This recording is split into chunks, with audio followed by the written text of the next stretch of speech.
official Science Madness April break week. My name is Jen and I'm with the Blue Mountains Public Library, and I'm so glad that you've joined us today. So for day 2 of our fun science week, we will be working on the Fizzing Hand Experiment. So again, I'm going to just quickly run through the supplies that we have provided and then the supplies that you will need from home. So from home, you will need a wide mouth container. So if you have a plastic one, you can use a plastic one. If you have a glass one, totally safe to use a glass one as well. You're going to need vinegar, liquid dish soap, a spoon, a baking sheet to catch the mess in, and a tablespoon. Here is what we have supplied: some baking soda, a vinyl glove, food coloring, and there is a Ziploc bag in your kit with 2 rubber bands and a paper clip. So ask your grown-up that's home with you to help you look for the supplies that you need from around the house, and you're going to meet me right back here and we'll be ready to go. So if you're back and joining me, it's because you have gathered all the supplies from around your house and you are ready to go. So grab your safety goggles that we've provided in your kit, pop them on, and before we begin, I'm just going to run through some tips and facts with you guys here. All kids' activities require adult supervision, so make sure a grown-up goes through your science kit and all of the ingredients that are in your kit so you are both familiar with it. When finding ingredients at home, make sure to ask a grown-up to help you. And some of these experiments can get very, very messy, so they can stain some clothing. And safety first, always wear your safety goggles and ask a grown-up to help, supervise, and join in on all of the fun. Okay, so let's get our activity book opened to Tuesday, and we are going to follow our steps. So, quick tip, pop a baking sheet underneath your jar. It helps contain the mess. Okay, so we are going to add our vinegar first. So we need 3/4 of a cup of vinegar. White vinegar. Okay, so here we go.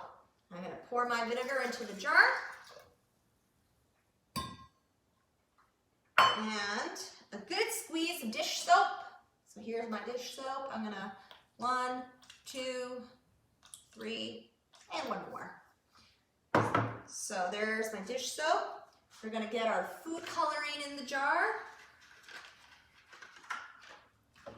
Grab the red food coloring, pop a couple of drops in there. Okay, and now we are going to leave this for a moment. So we are now going to grab our Ziploc bag. We're going to get 1 rubber band out and 1 paper clip out. I know you have 2 of each there for just in case if a rubber band broke, or if you lost a paper clip, you have 1 as a backup. So we are going to open up our paper clip. So it looks like that. And then we're going to take our vinyl glove, and I actually put them loosely on my fingers, and we're going to poke a hole in each tip. And this is where a grown-up can help you, because we don't want anybody poking their fingers too hard. And I'm going to do my thumb once more just in case I missed it. Okay, so there we go. We are now going to open up our bag of baking soda, and we are going to pop 3 tablespoons worth of baking soda into the glove. So my small little tip, I'm actually using 1/2 of a tablespoon. So you'll notice me putting in 6 scoops. That's because my spoon is the wrong size. So if you have a tablespoon at home, you'll be popping in 3 full tablespoons into your glove.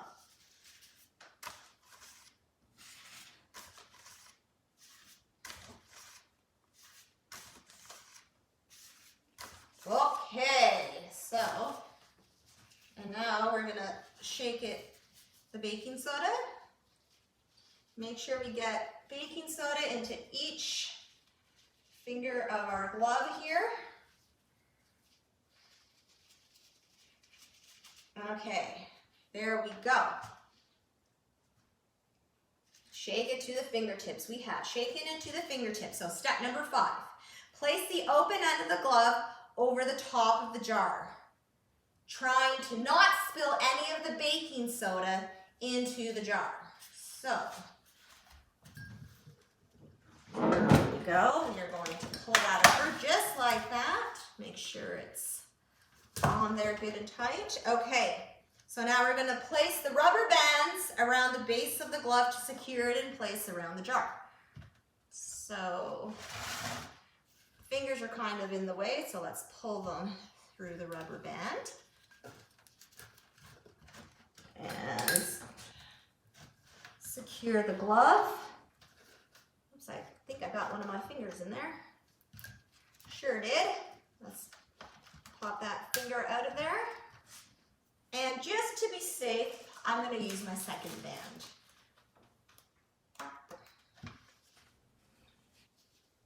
Okay. So just remember, we don't want any of the baking soda falling into our jar just yet. So now we are going to gently tip the glove up to empty the baking soda into the jar.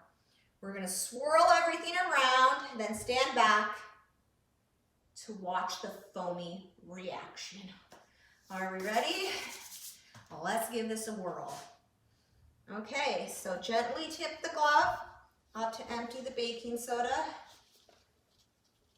Okay, here we go.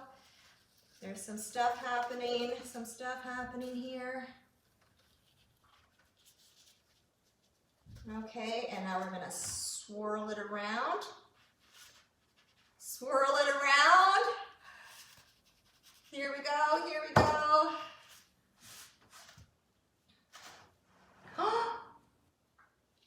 Keep swirling, especially if you were using a taller jar. The foam is getting into the fingertips. And we have one finger fizzing. There we go, super cool.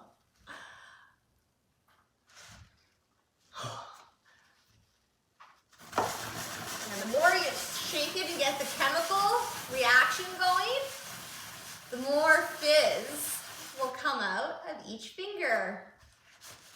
Super fun, super cool, guys. So if you guys want to try this experiment out at home again, do it. Try different colors and try like what happens if you use a smaller size jar or if you use a small jar when you used a big jar. So this is a chemical reaction, and it is when an acid and a base mix. They form a gas called carbon dioxide. So here the vinegar is the acid and the baking soda acted as the base. So I hope you guys had fun, and meet me right back here tomorrow, Wednesday, for some more science experiment fun. Bye!